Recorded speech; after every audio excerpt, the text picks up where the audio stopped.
Janasena MLA Balaraju ఎవరైతే పోలవరానికి సంబంధించిన ఎమ్మెల్యే ఏడాదిలో 100 కోట్లు సంపాదించారని ఎవరో యూట్యూబ్లో పెట్టిన దాన్ని బేస్ చేసుకుని కర్తం రాంబాబుతో దేవినేని ఉమా ఫోన్లో మాట్లాడిన అంశం దాన్ని సాక్షి హైలైట్ చేయడం, దాని తర్వాత ఇప్పుడు పెద్ద ఎత్తున అటు ఆయన కేసు పెడతాన్నారు, మిగతా వ్యవహారం నడుస్తుంది.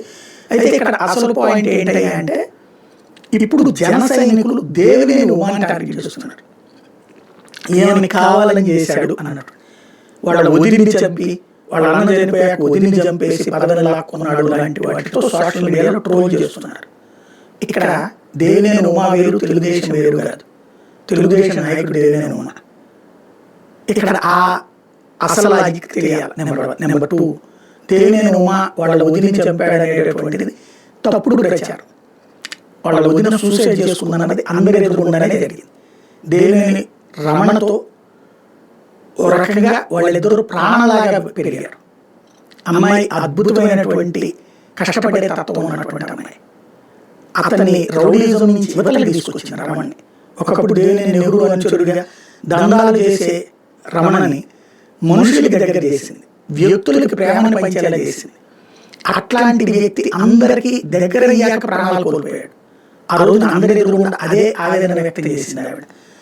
ఎంత మంచి చేసినా సరే అందరి ఎదురుగుండా, మేమందరం అక్కడే ఆ టైంలో, ఎంత మంచి చేసినా సరే చివరికి గతంలో చేసినవి వెంటాడినవి అంటూ దేవినేని ఉమాకి ఆమె చెప్పిన పని ఏంటంటే సూసైడ్ చేసుకునే ముందు, నేను రాజకీయాలు వద్దయ్యా, వీటిలో మనం ఎంత మంచి చేసినా చెడే జనంలోకి వెళ్తుంది, దానికి సాక్ష్యమే మీ అన్నయ్య మరణం, ఆస్తి అంతా నువ్వే ఉంచుకో, పదవి కూడా నువ్వే తీసుకో, రాజకీయాలు మాత్రం వద్దయ్యా అని చెప్పుకొచ్చింది. పదవి వద్దని చెప్పింది. చెప్పేసి ఆ పైన సూసైడ్ చేసుకుంది. ఆమె చనిపోతున్నప్పుడు, కింద పడిపోతున్నప్పుడు ఒక్కసారి అందరూ పరుగులు పెట్టారు. ఆ దినం రోజు జరిగినటువంటి కార్యక్రమం పరుగులు పెట్టి దగ్గరికి వెళ్తున్నప్పటికీ ఆమె హాస్పిటల్కి తీసుకెళ్ళడం కోసం తలుపు వేశారు. దాన్ని హత్య కింద చిత్రీకరించే ప్రయత్నం చేశారు. దేవినేని ఉమా రాజకీయంగా అన్నకి వారసుడు, ఎందుకంటే వదిలి కూడా లేదు కాబట్టి జరిగింది. సరే, వాళ్ళ పిల్లలు వాళ్ళ అత్తారింటోళ్ళు తీసుకెళ్లారు. అమ్మాయి తరపున మాకు ఇక్కడ వద్దు, ఇక్కడ అమ్మాయి లేనప్పుడు అబ్బాయి లేనప్పుడు మేము పెంచుకుంటామని తీసుకెళ్ళారు. అది క్లియర్. దాంట్లో ఎక్కడ ఏమీ లేదు. దేవినేని రమణ నిజాయితీ కలిగిన వ్యక్తి. Devineni Uma sincere hard worker. అతను వేరే విమర్శించు, ఇంకోటి నేను తినేసాడు అంటే అతనే డబ్బులు తిని ఉంటే వసంత కృష్ణ ప్రసాద్ కంటే ఎక్కువ డబ్బులు సంపాదించుకునేవాడు కదా. పోలవరంలో అత్యధికంగా అసలు ఇరిగేషన్ ఆ రోజున పట్టిసీమ గట్టిన టైం అది.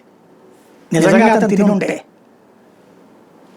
అవినీతి జరగదని చెప్పను, కానీ అతను తిని ఉంటే డబ్బులు లేక ఎన్నికల్లో టికెట్లు రానటువంటి పరిస్థితి ఉంటా. వసంత కృష్ణ ప్రసాద్తో పోటీ పడగలిగిన డబ్బులు లేదని. కాబట్టి దేవినేని ఉమా వీళ్ళు మాట్లాడిన దాన్ని విమర్శించవచ్చు, కానీ వ్యక్తిగత జీవితంలోకి వెళ్తున్నాడు. నేను అనేది అది. దేవినేని ఉమా చేసింది ఆ ఆడియోని దేవినేని ఉమాని లీక్ చేశాడా, లేకపోతే ఇటోళ్ళు లీక్ చేశారా, అది కూడా చూసుకోవాలి కదా. కర్తం రాంబాబు కూడా లీక్ చేసి ఉండొచ్చు కదా. ఎందుకంటే ఇక్కడ జరిగినటువంటి యాక్టివిటీలో వాళ్ళ పాత్ర కూడా ఉంది కదా. కాబట్టి 2 వైపులు ఏదైనా జరిగి ఉండొచ్చు. బద్నామైంది Balaraju, no doubt. At the same time రాజకీయ విమర్శ చేయడంలో తప్పలేదు, వ్యక్తిగత విమర్శ తప్పు.